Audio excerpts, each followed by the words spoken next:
Hi everyone, we're Enactus LSE. Enactus LSE was founded with the mission of addressing major social challenges. This year, we're looking forward to telling you about our two flagship social projects, Creative Cycle and Step Up Knives Down, as well as the future timeline for our Innovations Division projects. My name is Joy, and joining me today are Christian, Kylie, Ray, Emily, Jenna, Jeremy, and Jaden. I will now pass the time to Emily. I'll now be talking about Creative Cycle, our entrepreneurship workshops with mentoring for refugee women. We chose refugee women as Creative Start's demographic due to their vulnerability in the labor market. Over 50% of refugees are women and girls statistically, and refugee women have been employed at half the rate of those born in the UK. Our main partner NGO, Women for Refugee Women, supports women fleeing from conflict in mental, practical, and professional ways. Our missions align with each other, leading us to place a higher focus on tailoring the Creative Start experience to women fleeing war and conflict. Although our beneficiaries had multifaceted concerns, some of the most universal needs we encountered were the lack of soft and hard skills, but mainly formal qualifications needed to be a competitive employee in the job market. Lack of working rights in the UK, less developed English skills, or heavy childcare responsibilities that may deter our beneficiaries from entering formal full-time employment. To address the refugee women's needs, our team would like to propose a five-pronged approach via our course's two components, an entrepreneurship course and a professional mentorship program. Both parts of the course would help bring our beneficiaries closer to the realization of a business idea, financial independence, and hopefully financial security. Creative Start consists of a 7-week lesson cycle based on basic soft and hard skills surrounding entrepreneurship, based on thematic areas like digital marketing, leadership, or bookkeeping. This is followed by a 10-week professional mentorship scheme through which our beneficiaries are paired with a personal mentor based on their sector interest. The mentor supports the beneficiaries in building and refining their business idea, formulating a business plan, and preparing talking points for an upcoming pitch competition. This decides the participants who receives a subsidy to launch their business and helps cushion their initial cost. We have addressed accessibility concerns through the course's availability in a hybrid or pre-recorded format, reimbursed data, reimbursed travel, introductory English courses, and a buddy system between beneficiaries. Our new partner NGO, Women for Refugee Women, has helped us onboard 9 beneficiaries as of now, with the course starting in less than 10 days' time, after having liaised with them regarding suitable dates and times for the weekly lessons. The number of beneficiaries has purposely remained small, and we have narrowed the focus of the curriculum on e-commerce industries, hoping to personalize the course to our demographic of the participants and to be of as much help as possible. Past successful ventures from beneficiaries have attracted substantial interest to our course, including alumni testimonials and video interviews. We're lucky to have received very positive impacts from beneficiaries who we thank very much for the engagement. For example, 97.1% of our respondents stated that they find the sessions very relevant or quite relevant to entrepreneurship. As with every project, challenges and ways to mitigate them have been of monumental importance. More specifically, we struggled with participants not managing to kickstart their business ideas. So we tried to remedy that by awarding funding to the winner of the culminating pitch competition.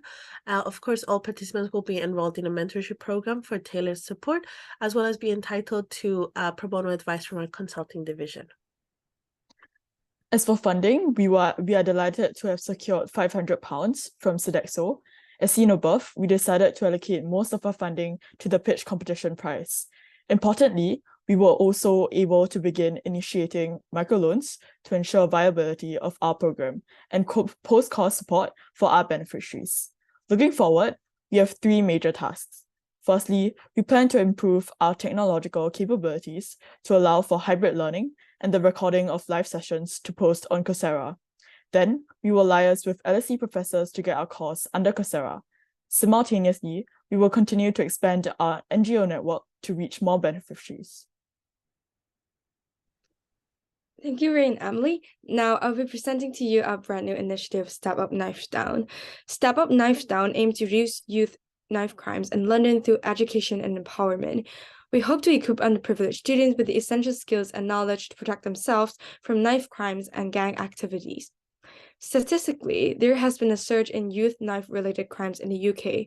According to the Children's Commissioner, an estimation of 27,000 children in England identified themselves as gang members, and the actual number is likely to exceed the estimation. Therefore, we believe that there's an urgent need to tackle the problem of youth violence and gang activities. We have been carrying out needs assessment for the project since last year. We had several informal conversations with our university peers and professors on knife crime prevention. We also reach out to some local charities and nonprofit organizations such as Godwin Lawson and Fearless Crime Stoppers to learn more about the root causes and different approaches to tackle the issue. Our solution is a 4-week program that comprises 4 different theme workshops, each one tackling a root cause of youth knife crime. Our first workshop is an introductory workshop that teaches our participants the danger of violence and the consequences of involving gang activities. Through interactive quizzes and role-play scenarios, we will teach our participants how to resist peer pressure under various situations and develop healthy friendships. Our second workshop is an art therapy workshop that enables participants to express their emotions through arts. By introducing arts as a channel of emotions, we hope to give children an outlet for self-expression, preventing them from resorting to violence. The third workshop is a sharing session hosted by our team and possibly students from our university who come from different backgrounds. We hope to act as a role model for our participants and teach them the correct way to cope with challenges in life. Our concluding workshop is a social media-related workshop that aims to raise awareness about the impact of viewing excessive violent content online. Through interactive games, we aim to teach our participants how to identify fake content online and use social media appropriately. And at the end of each workshop, we will have a group discussion session where all participants are allowed to reflect and share their thoughts in a safe environment. After reviewing our project thus far, we have identified 2 key challenges. Firstly, the lack of engagement and retention of our beneficiaries. We think this could be because our current solution doesn't directly address the needs of our beneficiaries. Secondly, in terms of financial sustainability, we found that currently we lack a product and business model to generate revenue in the long term. To tackle this, our team has proposed to create and market our own product, Unpack It, which is a card deck that guides youth to get more in touch with their emotions and better protect themselves in an unfortunate case of violent encounter. Unpack It is a deck of playing cards with an educational twist.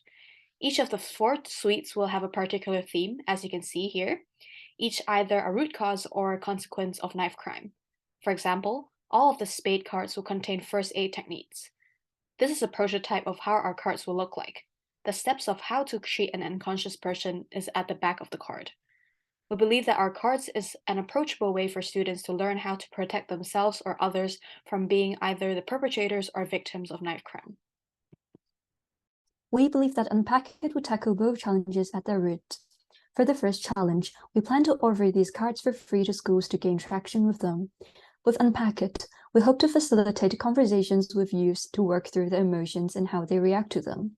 This helps us better engage with beneficiaries by directly targeting the root cause of knife crime, which we believe to be the lack of emotional awareness and management. As for financial sustainability, our product is financially feasible as we plan to design and print them ourselves, while involving our school's psychology department for advice on the content. The cost of production will therefore be low. Moreover, our product is scalable as we can target parents, schools, and even other retailers rather than use themselves for the sales of the cards. This will help us engage other crucial stakeholders while creating financial sustainability in the long run. Our goal for the year is to secure a partner organization and have a planned workshop delivered to our beneficiaries by the end of Lent term. We also aim to have our cards manufactured by the end of Lent term so that we can start selling them in the summer. Thank you, Jenna. I'm Jeremy, and along with Jaden, I will be presenting about the Innovations Division. The Innovations Division's main aim is to secure additional funding for new projects through partner competitions. This will build off the success we achieved in the Sodexo competition. This would thereby enable the innovations team to have more resources to serve as an idea generator and sustain viable projects for longer in the short term. We currently have 2 projects in the works. For our first project, we aim to establish an essay writing competition workshops and a capstone essay writing competition among students who come from underprivileged schools in the London area. In particular, we hope to focus on essay topics which can highlight unique struggles from students, such as dealing with economic inequality of being from a religious or sexual minority, etc.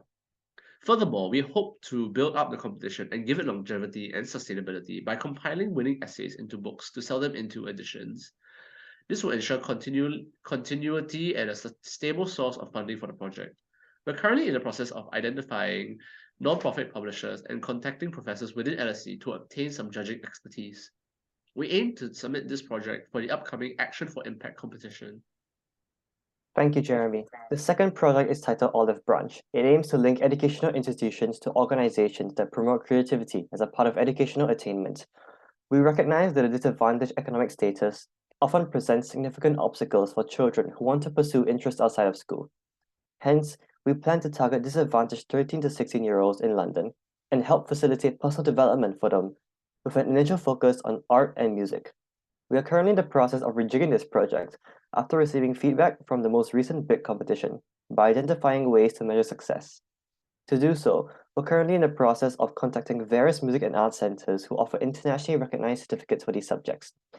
Similar to the above, we also do plan to submit this project for the upcoming Action for Impact competition. This has been a huge year of transformation for Enactus LSE. We have transformed both Creative Cycle and Step Up Knives Down, enabling us to create the most impact for our beneficiaries in the upcoming year. Furthermore, through innovations, we hope to diversify our projects further and create heightened positive changes for our beneficiaries. Together, we're Enactus LSE. Thank you for listening.